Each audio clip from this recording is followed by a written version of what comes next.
कर देंगे। तो देखते हैं सबसे पहले मोल एंड मोलार मास होता क्या है। तो मोल की अगर मैं बात करें तो मोल इज नथिंग बट, अगर मैं बात करूं तो एक मोल जो होता है it is the amount of substance जो एक पर्टिकुलर एटम के अंदर क्या होता है, जितने भी अलग अलग टाइप के पार्टिकल्स, एंटिटीज या फिर मैं छोटे छोटे डायटम्स की बात करूं, ये प्रेजेंट जो होते हैं एग्जैक्टली 12 ग्राम जो आपका क्या होता है कार्बन 12 एटम होता है उसके बराबर। तो डेफिनेशन पॉइंट ऑफ व्यू अगर मैं बात करूं यहां पे, तो डेफिनेशन क्या बोलता है हमारा कि 1 mole is the amount of a substance that contains as many as entities and particles as there are atoms exactly in 12 gram of और 0.012 kg, मतलब 12 ग्राम मतलब क्या होता है लगभग 0.012 kg हो जाता है। तो कार्बन 12 आइसोटोप के अंदर जितना भी प्रेजेंट रहेगा तो वो उसके बराबर होता है। ठीक है, ये तो हो गया 1 मोल का मीनिंग। अब एग्जैक्टली अगर मैं बात करूं तो 1 मोल का मतलब ये होता है कि कोई एक पर्टिकुलर एटम है अगर, ठीक है, तो वो एटम के अंदर भी हो सकते हैं अलग अलग तरीके के एंटिटीज प्रेजेंट हो, छोटे छोटे पार्टिकल्स प्रेजेंट हो, तो वो किसके बराबर रहेगा, मतलब एक मोल का जो वैल्यू है, कोई भी एक पर्टिकुलर एटम जो होता है एलिमेंट का, एक मोल का अगर मुझे वैल्यू निकालना है तो वो किसके बराबर ले सकते हैं कि जितना भी उसके अंदर सब एटॉमिक पार्टिकल्स प्रेजेंट है, एटम के अंदर एंटिटीज प्रेजेंट है, उसको कंपेयर करेंगे किसके साथ, 12 ग्राम ऑफ कार्बन 12 आइसोटोप के साथ। तो वो जो भी वैल्यू आएगा हमें बताएगा कि एक मोल का वैल्यू कितना है। और वो जो अंदर पार्टिकल्स होंगे वो कैसे हो सकते हैं, एटम्स भी हो सकते हैं, आयंस भी हो सकते हैं, इलेक्ट्रॉन्स भी प्रेजेंट हो सकते हैं वो पर्टिकुलर सब्सटेंस के अंदर। आई होप ये वाला पार्ट आपको समझ में आ गया होगा। अब यहां पे पढ़ते हैं, let us calculate the number of atoms in 12 gram of carbon 12 isotope. तो कार्बन 12 आइसोटोप जो है लगभग 12 ग्राम का अगर मैं ले रहा हूं तो हमें कैसे पता चलेगा कि नंबर ऑफ एटम्स उसके अंदर कितना है, तो हम लोग को कैलकुलेट करना है। तो mass of 1 carbon 12 atom determined by the mass spectrometer. तो एक जो कार्बन 12 एटम होता है ना, आइसोटोप जो होता है कार्बन का, तो कार्बन 12 का एटम होता है, उसका अगर मैं मास की बात करूं, एक मास की बात करूं, तो मास जो होता है वो होता है लगभग 1.992648 इंटू 10⁻⁻23 ग्राम। ये होता है किसका, मास ऑफ 1 कार्बन 12 एटम का। अब यहां पे mass of 1 more carbon atom की बात करें तो लगभग ये कितना हो जाता है, 12 ग्राम हो जाता है। मतलब एक अगर कार्बन एटम हम लोग ले लेते हैं साथ में तो उसका वजन कितना होता है, 12 ग्राम। मैंने प्रीवियस लेक्चर में भी बताया था, एक कार्बन एटम का जो वजन होता है, मास होता है, वो 12 ग्राम होता है।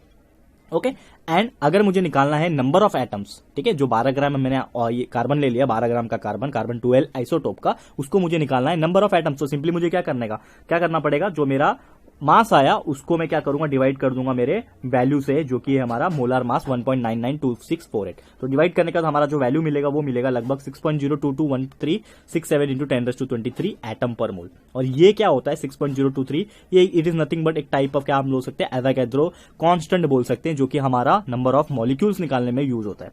ठीक है, तो आगे क्या बोल सकते हैं, दस 1 mole is the amount of a substance that contain, मतलब एक मोल जो होता है ना किसी भी एक सब्सटेंस का, वो किसके बराबर होता है, 6.022 इंटू 10⁻23 पार्टिकल्स पर एंटिटी। ठीक है, या फिर उसके अंदर एटम्स हो, मॉलिक्यूल्स हो या फिर आयंस हो।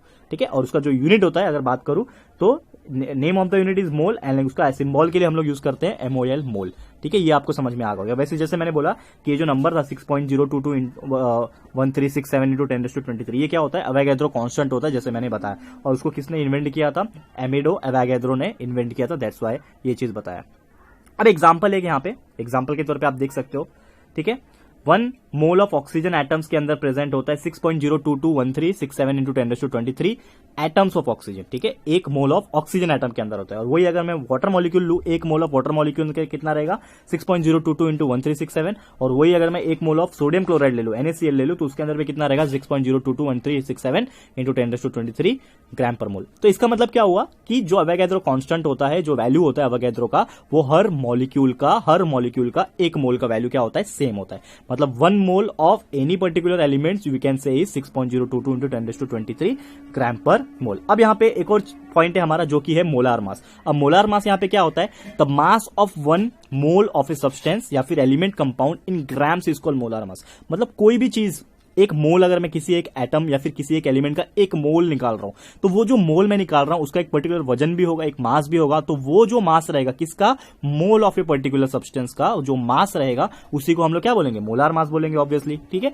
एंड यही जो मोलार मास होता है वो ग्राम में होना चाहिए, हमेशा याद रखना, यूनिट जो होता है इसका ग्राम में लेना पड़ेगा। And the molar mass of any element in grams is numerically equal to atomic mass of that element. मतलब इन शॉर्ट अगर मैं एक ट्रिक अगर बताऊं, आपको याद रखना है, अगर किसी भी एलिमेंट का मोलार मास, तो सिंपली आपको याद रखना रखना पड़ेगा उसका एटॉमिक मास। ठीक है, तो अगर आपको एटॉमिक मास याद है तो उसका आप इजीली मोलार मास भी निकाल सकते हो। जैसे कि आप ये टेबल में देखोगे तो टेबल में आपको पता चली जाएगा जो मैं चीज बोला। एलिमेंट है यहाँ पे हाइड्रोजन, कार्बन, ऑक्सीजन, 3 एलिमेंट लिया। पहले कॉलम में आप देखोगे एटॉमिक मास है, दूसरे में मोलार मास है। तो हाइड्रोजन का देखोगे एटॉमिक मास 1 है तो मोलार मास भी 1 है।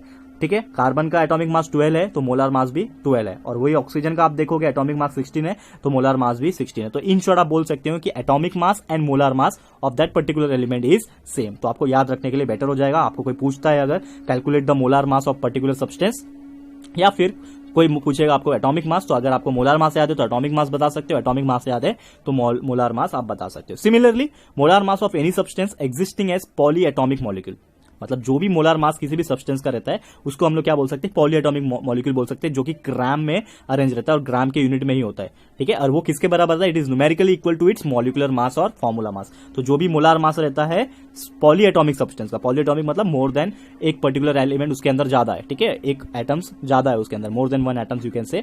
तो पॉली एटॉमिक सब्सटेंस का मॉलिकुलर मास या फिर फॉर्मूला मास जिसको बोलते हैं वो किसके बराबर रहेगा, मोलार मास के बराबर रहेगा। तो उसको साबित करने के लिए हमारे पास एक टेबल यहाँ पे भी है। तो आप देखोगे मैंने ऑक्सीजन ले लिया O2, H2O ले लिया वाटर, NaCl ले लिया। तो मॉलिकुलर मास आप देखोगे ऑक्सीजन का 32 है तो मोलार मास भी 32 है। वाटर का H2O का मॉलिकुलर मास 18 है तो मोलार मास भी 18 है। वही NaCl का मॉलिकुलर मास 58.5 है तो मोलार मास भी 58.5 ही है।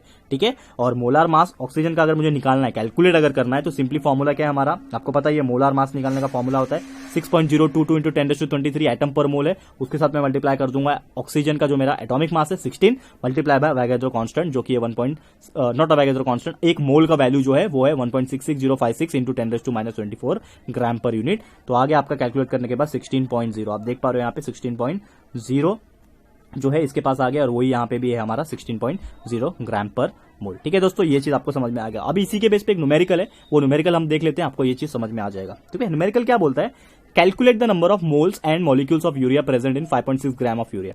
हमें इसका क्या निकालना है, नंबर ऑफ मोल्स भी निकालना है और मॉलिक्यूल्स भी निकालना है। किसके अंदर, एक यूरिया दिया हुआ है 5.6 ग्राम का। तो सबसे पहले मैं लिख दूंगा मास ऑफ यूरिया इज 5.6 ग्राम, और मॉलिकुलर मास निकालना है तो उसके लिए मॉलिकुलर फॉर्मूला है हमारे पास NH2CO NH2।